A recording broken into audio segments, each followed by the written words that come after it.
بسم اللہ الرحمن الرحیم۔ السلام علیکم ڈیئر ریڈرز، کیسے ہیں آپ سب؟ امید کرتی ہوں سب خیریت سے ہوں گے۔ تو کیسا لگ رہا ہے آپ کو یہ ناول عشق جنون؟ امید کرتی ہوں آپ سب کو بہت اچھا لگ رہا ہوگا۔ پلیز پلیز پلیز اچھا رسپانس دیا کریں ناول پہ، تاکہ ہم ڈیلی کی 2 ویڈیوز اپلوڈ کیا کریں ایک ناول کی۔ یہ ڈیپینڈ کرتا ہے آپ سب کے رسپانس پہ، اور آپ نے بتانا ہے کہ اس ناول میں آپ کو سب سے مزے کا کریکٹر کون سا لگتا ہے۔ چلتے ہیں اپنے ناول کی طرف۔ کون ہو تم اور ہمت کیسے ہوئی میرا لباس بدلنے کی؟ وہ اس کا گریبان پکڑے بپھری شیرنی کی طرح جھپٹی اپنے گریبان پر اسے ہاتھ دے کر اس کے دونوں بازوؤں پر اپنے گرفت اتنی مضبوطی کے پل میں وہ اس کے گریبان سے ہاتھ ہٹا چکے تھے۔ ہمت کیسے کی تم نے میرے گریبان پر ہاتھ ڈالنے کی؟ اگر تمہاری جگہ کوئی اور ہوتا تو اسے ٹکڑے بھی تمہارے نظر نہ آتے۔ وہ وحشی بنا اس کے بازوؤں کو پکڑ کر بول رہا تھا، چھوڑو پلیز، مجھے درد ہو رہا ہے۔ اس میں اور تکلیف برداشت کرنے کی سکت نہ تھی، اس لیے نم لہجے سے کپکپاتے ہوئے بولی۔ اسے خوف آ رہا تھا اس سے۔ آئندہ اگر درد برداشت کرنے کی ہمت نہ ہو تو مجھ سے الجھنے کی کوشش نہ کرنا، ورنہ یہ تکلیف کچھ نہیں، اس سے بڑھ کر اذیت دے سکتا ہوں میں تمہیں۔ کون ہو تم اور مجھے یہاں لانے کی وجہ، اور یہ لباس میرا کس نے چینج کیا؟ الفاظ اٹک اٹک کے ادا ہو رہے تھے۔ میں کون ہوں اور کیا ہوں تمہیں اس سے کوئی سروکار نہیں ہونا چاہیے، اور رہی بات اس لباس کی تو یقین کرو یہ کام میں بخوشی کر لیتا اگر تم جاگ رہی ہوتی تو۔ کیا بکواس کر رہے ہو تم بےغیرت انسان؟ نہ گالی مت دینا اپنے شوہر کو، گالی دینے سے گناہ ملے گا۔ ویسے بھی تمہاری لسٹ تو بھری پڑی ہے گناہوں سے۔ وہ اس کے ہونٹوں پر ہاتھ رکھتا اسے خاموش کروا گیا۔ کیسی بیہودہ باتیں کر رہے ہو؟ جب میں جانتی ہی نہیں تمہیں گھٹیا انسان، تو نکاح تم سے میرا باپ کر گیا تھا۔ سسر کو بیچ میں مت لاؤ بیگم۔ چلو نکاح کی بات ہے تو ابھی تمہارے ہوش و حواس میں کر لیں گے۔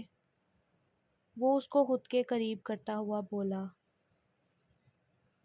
تمہیں ایسی کون سی خوش فہمی لاحق ہے کہ میں تم جیسے سے شادی کروں گی؟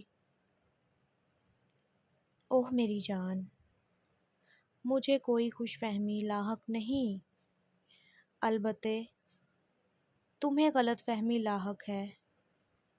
تمہارے انکار کو ماننا میں ضروری سمجھتا ہوں، اور ہاں اپنی موم کی جان پیاری ہے تو خاموشی سے نکاح نامے پر سائن کر دینا، ورنہ۔ اس کی بات کے پیچھے کا مطلب وہ جان گئی تھی۔ وہ کہتا نکل گیا اور وہ وہیں دیوار سے ٹیک لگائے اپنی سسکیاں روکنے کی کوشش کر رہی تھی۔ نیلم، بس کر دو یار، کل سے تم سے بات کرنے کی کوشش کر رہا ہوں، کیوں نہیں سن رہی میری بات؟ وہ کل سے واپس آنے کے بعد اس سے بات کرنے کی کوشش کر رہا تھا، لیکن وہ کسی طرح اس کی طرف دیکھتی نہیں تھی۔ کیا چاہتے ہیں آپ مجھ سے؟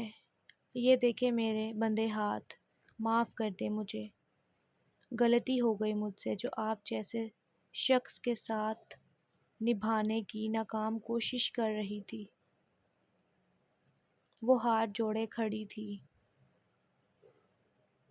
جانتے ہیں ساری زندگی خود کو سینچ کے رکھا تھا، پتہ ہے کیوں؟ کیونکہ میں چاہتی تھی میری زندگی میں آنے والا شخص بھی ویسا ہی ہو، خود بری نظروں اور ہوس پرستوں سے دور۔ لیکن دیکھیں میرے نصیب میں آپ جیسا شخص کیوں آیا؟ میں نے تو کبھی خیانت نہیں کی تھی، خود کو امانت کی طرح رکھا تھا، پھر میری جھولی میں آپ جیسا عیاش پسند شخص کیوں آیا؟ بتائیں نا کیوں؟ وہ اسے جھنجھوڑتی سوال کر رہی تھی، لیکن میسم کو لگا کسی تپتے کوئلے پر اس کے جسم پہ رکھ دیے ہوں، جن کی تکلیف اور تپش اس کو جھلسا رہی تھی۔ آپ کو پتہ ہے کل وہ شخص مجھے کیا کہہ رہا تھا؟ وہ کہہ رہا تھا کہ آپ نے اس کی بیوی سے تعلقات بنائے ہیں تو وہ مجھ سے بدلہ لے گا۔ آپ مرد اپنی رنگینیوں میں یہ کیوں بھول جاتے ہیں کہ مرد کے ہر گناہ کی سزا ہمیشہ اس کے اپنے کاٹتے ہیں؟ دیکھیں، مجھے گھن آ رہی ہے خود سے۔ میں نے کبھی کسی مرد کو خود کو چھونے نہیں دیا، اور آج کسی اور کا لمس مجھے سانپ کی طرح ڈس رہا ہے۔ بس کرو نیلم، خدا کا واسطہ ہے، بس کرو۔ مجھ میں سکت نہیں ہے اب ان الفاظوں کا بوجھ اٹھا سکوں میں۔ وہ اسے کیا بتاتا، مرد تو اپنی پسندیدہ عورت کو چھونے والی ہواؤں کا بھی دشمن ہوتا ہے۔ پھر وہ اس کے منہ سے ایسے الفاظ کیسے برداشت کرتا؟ وہ آج خود کو ایک ہارا ہوا جواری سمجھ رہا تھا۔ قدم قدم چلتا اپنی ماں کے روم میں داخل ہوا۔ وہ ان کی گود میں سر رکھتا وہیں دراز ہو گیا۔ وہ جو کتاب پڑھنے میں مگن تھی، اپنے بیٹے کی حالت پر وہ چونکی۔ وہ اس طرح ان کی گود میں تب سر رکھتا تھا جب وہ کسی کشمکش میں ہو۔ ایسی کون سی بات ہے جو میرے بچے کو اپنی موم کے کمرے کی یاد دلا گئی؟ وہ مذاق کرتے لہجے سے بولی، موم، اللہ تعالیٰ معاف کر دیتے ہیں، لیکن لوگ کیوں نہیں کرتے؟ کیوں کریت کریت کے ماضی کی غلطیاں سامنے لاتے ہیں؟ کیوں وہ تکلیف دیتے ہیں؟ آنسو کنپٹی سے نکلتا کنپٹی میں جذب ہو چکا تھا۔ میرے بچے، آپ کے عمل یہ باور کرواتے ہیں کہ آپ کس قدر خود کو بدل چکے ہیں۔ لوگ تو چھوٹی سی چھوٹی غلطی کو پکڑ لیتے ہیں، لیکن انسان کو خود کو مطمئن ہونا چاہیے۔ کیا تمہیں یقین ہے تمہاری معافی اس بارگاہ میں قبول ہو چکی ہے؟ ان کی بات پر چونکا وہ سر اٹھا کے دیکھنے لگا۔ پتہ نہیں موم، لیکن وحشت در آئی ہے۔ دل میں تکلیف ایسی ہے کہ اس دل کو نکال کر پھینک دوں کہیں دور۔ میسم، میرے ایسی کفر اور مایوسی کی باتیں کہاں سے سیکھ لی ہیں آپ نے؟ وہ ماں تھی، کیسے برداشت کرتی؟ وہ اسے سمجھانے لگی۔ پتہ نہیں وہ سمجھا یا نہیں، بس خاموش ان کی گود میں سر رکھے لیٹا رہا۔ نظریں بھٹک بھٹک کر اس معصوم چہرے پر جا رہی تھی جو صبح سے پھولے گالوں کو اور پھلائے اس کے ساتھ بیٹھی تھی۔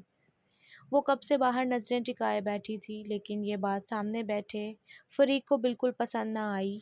اس نے گاڑی کا شیشہ بند کر دیا۔ یہ آپ نے کیا کیا؟ وہ غصے سے گھڑتی ہوئی میر سے بولی، اور اس کی یہی گھورتی نگاہیں مقابل کو چاروں خانے چت کرنے کی صلاحیت رکھتی تھیں۔ کیا کیا ہے میں نے؟ وہ ایسے گویا ہوا جیسے کچھ کیا ہی نہ ہو۔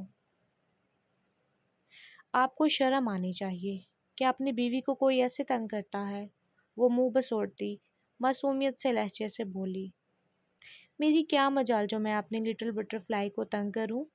میں تو بس یہ چاہتا ہوں کہ کوئی میری پرنسس کو نہ دیکھے تاکہ اسے نظر نہ لگ جائے۔ پھر کالج کیوں بھیج رہے ہیں مجھے؟ وہاں بھی تو سب دیکھیں گے نا، نظر لگ جائے گی۔ ہوں نہ ہوں اس نے سر جھٹکا۔ میر کا بھرپور کہکہ میں گونجا۔ کچھ پل کے لیے تو برش بھی ساکت سے اسے دیکھنے لگی۔ اف، پتہ کیسے تم یار اپنے مطلب کی بات نکال ہی لیتی ہو۔ وہ اس کے گال کی چٹکی بھرتا بولا، نہ کرے میر، پین ہوتا ہے۔ وہ گال کو سہلانے لگی۔ نکاح کے پیپر پر کب سائن ہوئے؟ کب وہ اپنے نام سے باپ کا نام ہٹا کے ساحر کی ملکیت میں آئی، اسے کوئی خبر نہ تھی۔ بس اسے اتنا پتہ تھا کہ لال چنری اوڑھی گئی، اس کے سوا کچھ یاد نہ تھا۔ اگر مراقبہ ختم ہو گیا ہو تو تھوڑی سی جگہ دے دو میں بیٹھ جاؤں، ورنہ تمہاری گود میں ایڈجسٹ ہو جاؤں گا۔ وہ سنگل صوفے پر بیٹھی اپنی سوچوں میں مگن تھی جب اپنے نئے شوہر کا شوشہ سنا۔ تمہیں پورے ہال میں اور جگہ نہیں ملی کہ تمہیں یہاں بیٹھنا مرنا نہیں ہے؟ تم جیسی سانڈ کی وجہ سے شرم حیا تو بیچ کھائی ہے جیسے۔ استغفر اللہ۔ وہ کانوں کو ہاتھ لگاتی بولی، لڑکی میں تمہیں سانڈ دکھتا ہوں؟ اسے باڈی کہتے ہیں۔ تم جیسی چوسی ہوئی گھڑی کو کیا پتا؟ ساحر کریم نے جیسا اپنا حساب بے باک کیا۔ تم خود ہوگے چوسی گٹھلی، خبردار مجھے کچھ کہا تو۔ وہ انگلی دکھاتی اس کے سامنے سے اٹھتی روم میں چلی گئی۔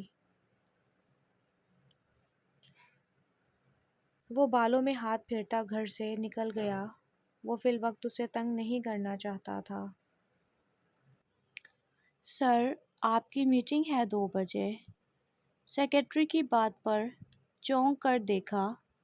کینسل کر دو، سرد آواز میں کہتا وہ ٹیبل سے کیز اٹھانے لگا۔ پر سر، وہ تو امپورٹنٹ میٹنگ ہے۔ ساحر کریم سے۔ I don't care. جو بہانہ بنانا ہے، جو بولنا ہے بول دینا۔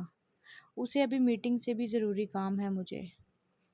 اور سیکرٹری حیرت سے راہ دیکھ رہا تھا مبادل۔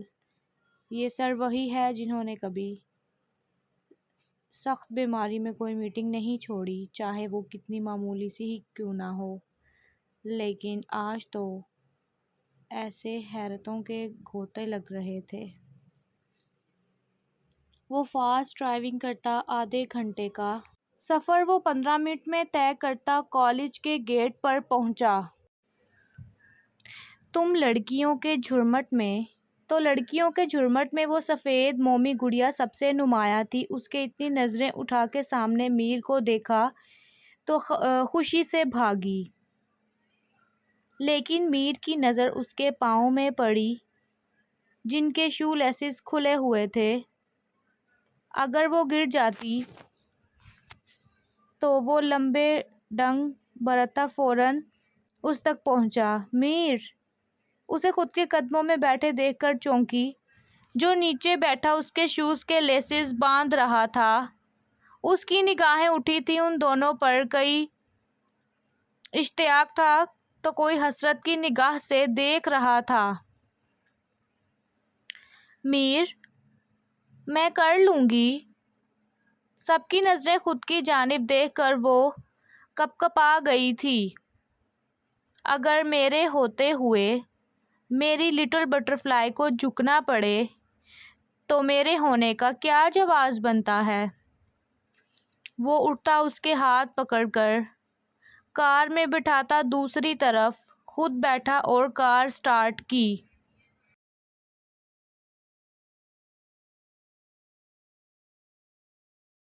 یار، یہ گھر میں تیاریاں کس خوشی میں ہو رہی ہیں؟ کاشان ایک سیب کو باسکٹ سے نکالتا اس کے پاس کھڑا پوچھ رہا تھا، لو بھلا، میں نے ایسی کون سی بات کر دی کہ تم مرچ سے بھی زیادہ سر ہو گئی مرچی؟ اسے رسپانس نہ دینے پر بولا، شٹ اپ کاشان۔ وہ گھورتی ایک نظر اس پر ڈالتی پیر پٹکتی کچن سے باہر نکل گئی۔ پھوپھو، یہ عشا کو کیا ہوا ہے؟ بس میرے یہ پوچھنے پر گھر میں کس چیز کی تیاریاں چل رہی ہیں، منہ پھلا کر چلی گئی۔ پھوپھو کو کچن میں دیکھ کر شکایت لگائی، ارے کاشی بچے، وہ شرما گئی ہوگی، اس کے رشتے دیکھنے کچھ لوگ آنے والے ہیں۔ اور کاشان کو لگا گھر کا سارا ملبہ اس پہ گر گیا ہو۔ میں آ جاؤں؟ کاشان نے نوک کرتے ہی اجازت چاہی۔ کاشان تم آلریڈی روم میں ہو، میر نے دانت پیستے ہوئے کہا۔ اوہ مائی مسٹیک، چلیں اب تو میں روم میں آ چکا ہوں۔ وہ اپنے سر پر ہاتھ مارتا اچھل کر بیڈ پر بیٹھ گیا۔ بولو کیوں آئے ہو؟ وہ جانتا تھا ضرور کسی کام کی وجہ سے وہ یہاں تشریف فرما ہے۔ پہلے تو یہ لیپ ٹاپ بند کریں، مجھے ایسے لگ رہا ہے جیسے میں یہاں اکیلا ہوں۔ وہ لیپ ٹاپ بند کرتا ایسے انداز میں بولا جیسے وہ اس کی بیوی ہو، خفگی بھر رویہ۔ میر نے نظریں اٹھا کے دیکھا، جیسے بول رہا ہو بھونکو اب بتاؤ گے بھی نہیں کہ کس مقصد سے آئے ہو یا بے وجہ کا شرماتے رہو گے؟ وہ اس کے اس طرح سے سر جھکانے پر طنز کرتا بولا، نہ عائشہ ہے، نہ امبر ہے، نہ لڑکی ہے، نہ نمبر ہے، یہ کیسا دسمبر ہے؟ وہ دل فریز انداز میں بولا۔ میر نے کھینچ کے تھپڑ جڑا کندھے پہ، اب بکواس کرو، کس مقصد سے آئے ہو؟ میرے پیارے بھائی پاپا سے بات کرے نا میرے اور عائشہ کے بارے میں۔ وہ سر جھکائے اپنا آنے کی وجہ بتا رہا تھا۔ خبردار آئندہ میری بہن کا نام لیا تو ابھی کھلونوں سے کھیلنے کی عمر کی نہیں گئی اور جناب کو شادی کا شوق چڑھ گیا ہے۔ ان کی بات کو سمجھ کر تو کاشان بے چارے کا منہ کھلے کا کھلا رہ گیا تھا۔ اب آپ اپنا تو نہ بتائیں نا سلطان بھائی کہ آپ کو اس عمر میں میری معصوم سی بہن مل گئی ہے، اس کا مطلب یہ نہیں ہے کہ سب کی قسمت آپ جیسی ہو، ورنہ اس عمر میں تو آپ کو گورنمنٹ اسکول کی پرنسپل بھی نصیب نہ ہوتی۔ ان کے کندھے سے کندھا ٹکراتا بولا، میرے ساتھ بکواس کرنے کی ضرورت نہیں ہے اور نہ ہی میرا ارادہ بات کرنے کا ہے، اس لیے چپ کر کے کمرے سے نکلے اور اتنے تم 30 مار خان ہو تو کرو خود بات جا کے چچا جان سے۔ بات تو کر لوں لیکن تھوڑی سی سفارش تو کر دیں، میرے پاس تمہاری فالتو باتوں کا وقت نہیں ہے۔ اس نے اپنے کندھے جھاڑے، جیسے اس کے کندھے لگنے سے پتہ نہیں کتنی گرد لگ گئی ہو۔ ویسے کیسا بہنوئی ہے یار، سالے کا کندھا لگا اور کندھا جھاڑا ہے۔ پکی بات ہے آپ میری مدد نہیں کریں گے؟ وہ ایک بار پھر متلاشی ہوا۔ نہیں، صفا چٹ جواب تھا۔ ٹھیک ہے پھر اب آپ سے بعد میں ملاقات ہوگی سالے جی۔ اتنا کہتا روم سے بھاگ گیا اور میر کا روم روم اس کی بکواس سے سلگا تھا۔ یا وحشت! وہ روم میں داخل ہوا تو بیڈ شیٹ پاؤں میں اٹکی، وہ بمشکل خود کو گرنے سے بچا پایا۔ ابھی قدم بڑھائے تھے کہ پیروں نے نہ آگے چلنے کی جیسے قسم کھائی تھی اور ایک بار زور لگانے سے وائپر کا سرا اس کے سر پر زور سے لگا۔ ابھی وہ اسے سنبھالنا تھا، بیلنس نہ ہونے سے فرش پر گرا۔ مناہل! اس نے 2 آوازیں دی کہ وہ فرش سی کھڑکی پہ لگنے کرٹن کے پیچھے سے نکلی اور خود کو بمشکل مسکرانے سے روک پائی، کیونکہ اگر وہ مسکراتی تو اس کی خیر نہ تھی۔ یہ کیا حرکت ہے؟ وہ خود بمشکل کھڑا ہوتا اس سے سوال کر رہا تھا، میر، موم کہاں ہیں؟ وہ اس کے 2 بت بولی، جہاں انہیں ہونا چاہیے۔ اور یہ سب کیوں کیا؟ کیا مطلب ساحر؟ تمہاری اس بکواس کا مطلب کیا ہونا چاہیے؟ انہیں مجھے سچ بتاؤ، کیا کیا ہے تم نے ان کے ساتھ؟ اف میری جن جاں، اتنے پیار سے نام لوگی تو کون کم بخت دل نہ ہارے تم پر۔ وہ اس کے قریب پہنچتا، کالی آنکھیں محبت سے چور تھی۔ ایک تو آج پتہ نہیں کیا ہو گیا ہے۔ مناہل نے اسے گھورنا چاہا لیکن وہ گھور بھی نہ سکی، اس لیے نظروں کا رخ بدلا۔ اس کی یہی حرکت اسے طیش دلا رہی تھی۔ ساحر پلیز خدا کا واسطہ ہے مجھے بتاؤ میری موم کہاں ہے، ورنہ تمہاری جان نہیں چھوڑوں گی۔ وہ پہلے لفظ بے بسی لیکن آخر انداز وارننگ بھرا تھا۔ کون سالا چاہتا ہے کہ تم جان چھوڑو؟ میں تو خود چاہتا ہوں ساری زندگی تمہارے جنگل میں پھنسے رہنا۔ اوکے اوکے، غصہ نہ ہو، بتا رہا ہوں تمہاری موم اور میری ساسو ماں کو پرائیویٹ ہاسپٹل میں ایڈمٹ کروایا گیا ہے، ان کا علاج جاری ہے وہاں۔ وہ اس کی خفگی بھری نگاہیں دیکھتا جلدی سے پٹری پر واپس آیا۔ مجھے تم پر یقین نہیں ہے۔ خادم تمہیں صبح لے جائے گا ہسپتال، لیکن مجھ سے ہوشیاری کرنے کی کوشش نہ کرنا ورنہ پچھتاؤ گی۔ وہ خاموش ہو گئی، اس کے پل پل بدلتے رویے پر سر جھٹک کر رہ گئی۔ اس کے لیے فی الوقت یہی کافی تھا کہ وہ اپنی ماں سے مل لے گی۔ تو ریڈرز، کیسی لگی آج کی ایپیسوڈ؟